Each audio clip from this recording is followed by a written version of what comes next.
Komisi Pemberantasan Korupsi bersama Bareskrim Mabes Polri menggeledah ataupun menggelar sidak di bagian layanan TKI Bandara Soekarno-Hatta, Tangerang, Banten. Sidak dilakukan terkait banyaknya keluhan dalam pelayanan kepulangan TKI melalui bandara tersebut. Cerita tentang banyaknya aneka pemerasan yang dialami tenaga kerja Indonesia bukanlah isapan jempol belaka. Terus juga dimintain uang awas jangan bilang gitu. Yani Cahyani, TKI asal Budi Kebon, Indramayu, mengisahkan pengalaman yang dialaminya. Sejumput uang yang dihasilkan Yani hasil memeras keringat di luar negeri menguap drastis begitu menjejak tanah air. Mulai dari penukaran uang setengah memaksa dengan selisih kurs yang sangat merugikan, hingga uang ini itu yang harus dibayarkan tanpa ada bukti jelas. Tidak hanya itu, saat hendak pulang ke Indramayu, dia juga diharuskan naik travel dengan tarif melambung, masih ditambah dia juga harus mengongkosi supir dan mengganti seluruh biaya perjalanan seperti makan, minum, dan kebutuhan lainnya. Tahun 2012, September. Indramayu. Indramayu. Pas itu saya suruh ngeluarin uang, Pak. Uang itu nggak boleh dibawa ke daerah. Katanya uang asing nggak boleh dibawa ke daerah. Terus harus ditukerin. Terpaksa ditukerin kan di situ kan murah, Pak. Yang tempatnya itu pulsa itu tempatnya, Pak. Jadi kayaknya udah itu ya bersekongkol sama ya di situ semua airport itu, Pak. Terus juga dimintain uang awas jangan bilang gitu. Kalau dia kan kita kan udah beli tiket ya. Terus kan dimintain lagi. Yani hanyalah satu dari banyak pahlawan devisa yang mengalami kejadian tidak mengenakan dan merugikan sepulangnya ke tanah air. Direktur Eksekutif Migran Care Anis Hidayah menjelaskan paling tidak ada 10 modus kecurangan dalam pemulangan TKI yang membuat para TKI tersebut diperas habis-habisan. Di antaranya pungutan liar porter barang, penarikan tarif angkutan kepulangan ke daerah asal, manipulasi penukaran uang, pembelian kartu SIM atau pulsa telekomunikasi, pengiriman barang via kargo, pencairan cek, pencairan asuransi, pungutan untuk kepulangan mandiri, angkutan gelap, hingga dipersulitnya proses di bandara.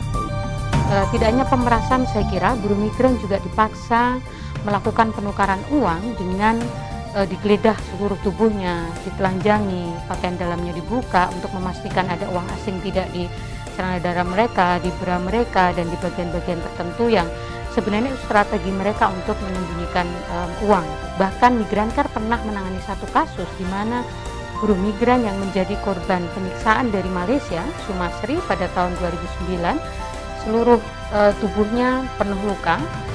Dia membawa gaji dan perhiasan, tetapi korbannya dipulangkan dengan travel dan masih membayar, tapi seluruh barangnya, gaji perhiasannya itu ditahan oleh petugas di terminal TKI di Selapanjang. Padahal sebagai pahlawan devisa, kontribusi para TKI dalam memasukkan devisa ke dalam negeri sangatlah besar. Dalam bentuk remitansi, setiap tahunnya tidak kurang dari 50 triliun rupiah devisa yang disumbangkan TKI ke pundi-pundi negara. Dengan jumlah TKI sekitar 4 juta orang yang tersebar di 161 negara, itu artinya setiap orang dari mereka menyumbangkan sekitar 12 juta rupiah per tahunnya. Kontribusi tersebut diyakini telah berperan dalam menggerakkan perekonomian di desa-desa.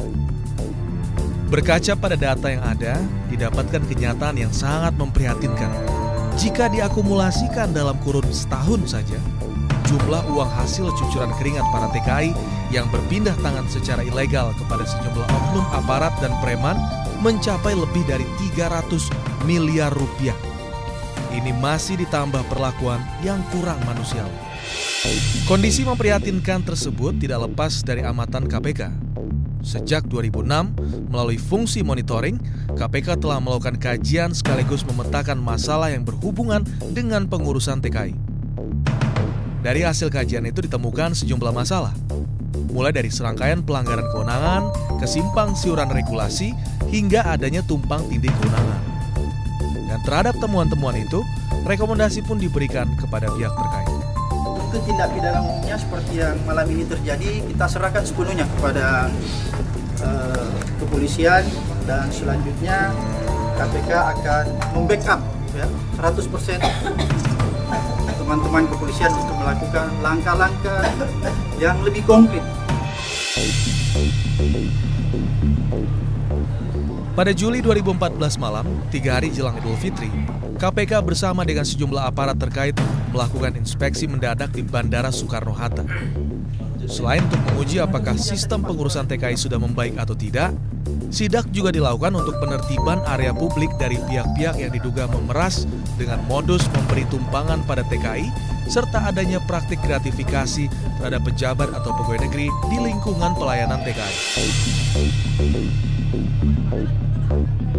Hasilnya, tim mengamankan 18 orang yang diduga melakukan praktik-praktik kecurangan dalam proses kepulangan TKI. Di antara mereka terdapat aparat, porter, dan preman. Ini menandakan perbaikan yang dilakukan belumlah optimal.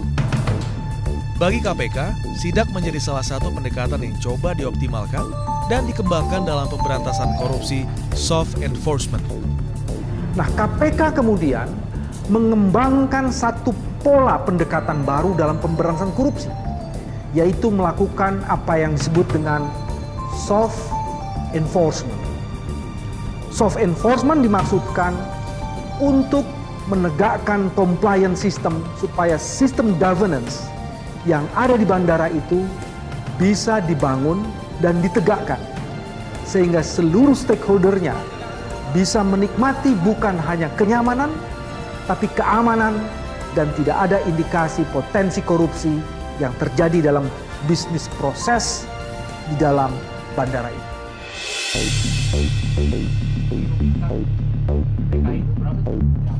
Tak putus sebatas sidak, sejumlah langkah dan jurus perbaikan telah disiapkan ke depan. Hal itu mendapatkan apresiasi dan membangkitkan harapan dari berbagai kalangan yang peduli terhadap ketenagakerjaan.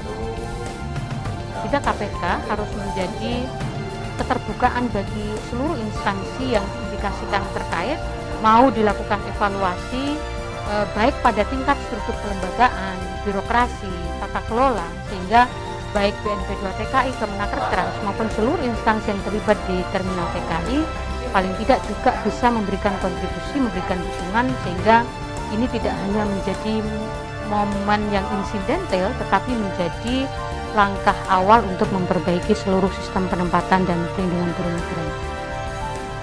Carut-marut proses pengurusan TKI semoga bisa diakhiri, sehingga para TKI tidak lagi harus dinaungi pilu mengiringi kepulangannya ke tanah air, melainkan dihiasi seuntai senyum di wajah karena telah kembali ke pangkuan Ibu Pertiwi yang melindungi mereka.